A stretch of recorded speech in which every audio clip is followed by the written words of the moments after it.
Hello. One other topic that comes to my mind right now as I'm sitting thinking about it is health. What is health? Is it a measured thing? Is it something in terms of calories? Is it something in terms of kilogram? Is it something in terms of measurements and looks? What is health? Is it equivalent to what people in today's fitness industries term as body mass index? Health can be in various dimensions. There is physical health, there is mental health, there is emotional health. Health has various dimensions. And since when did health acquire these dimensions? It looks like health started to acquire these dimensions ever since we started to look at health as affecting these areas in our life. For example, as we are growing, let's say when we were babies, our health, whatever be it, was in the hands of our parents. They did the best of whatever they knew and whatever was available to them at that time. And then we grew up to be little children and we could walk and we could run. We would get injured, we would get up and we would still run. And then this were physical injuries which can also be treated. And then when we started to have social circles and peer pressure and all those things, some things started to affect us.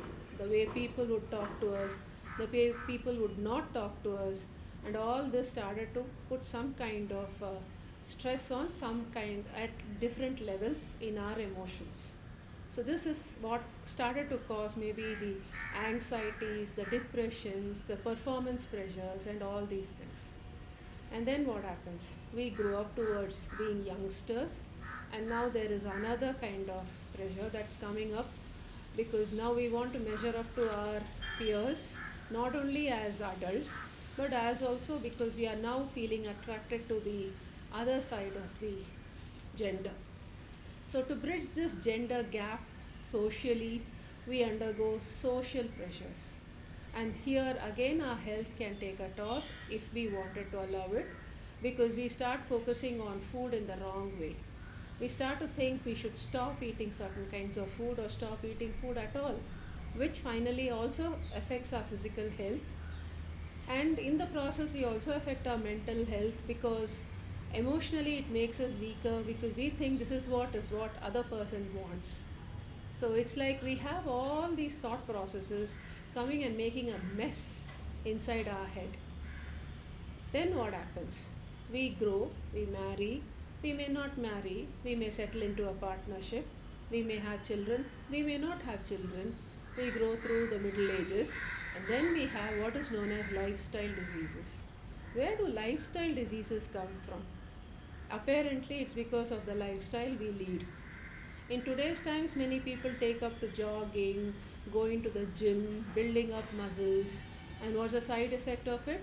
We succumb to pressure of the physio guy who stays there and who says you have to drink this protein shake.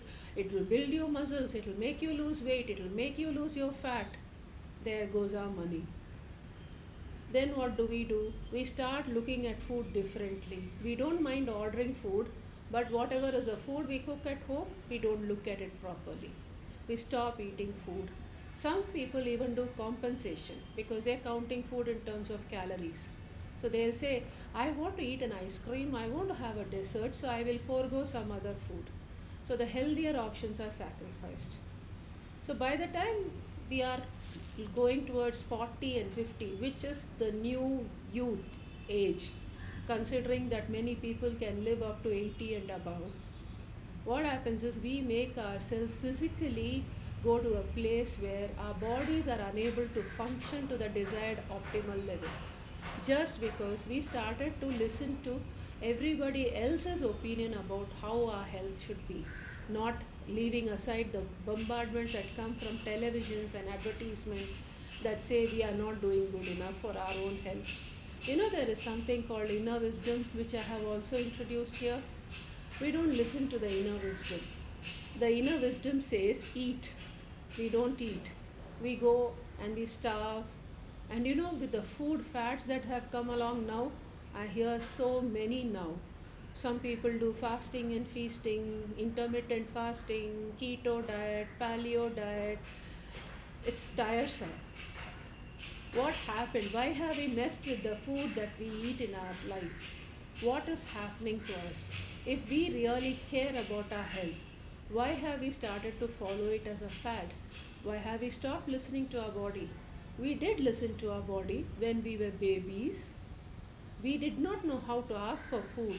We knew what to tell when we needed food. There was a way to express for hunger. And when the hunger was satisfied, we knew when it was satisfied. We knew to say enough. Suddenly, why did we lose all that connect we had with our inner wisdom? What about putting ourselves in touch back with our inner wisdom to regain our health? Health in all dimensions. Let me invite you for this conversation in Kamini and you as your transformative life coach.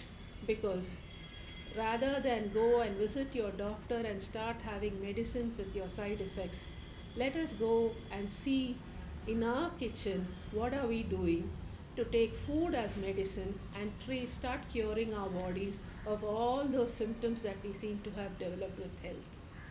Thank you.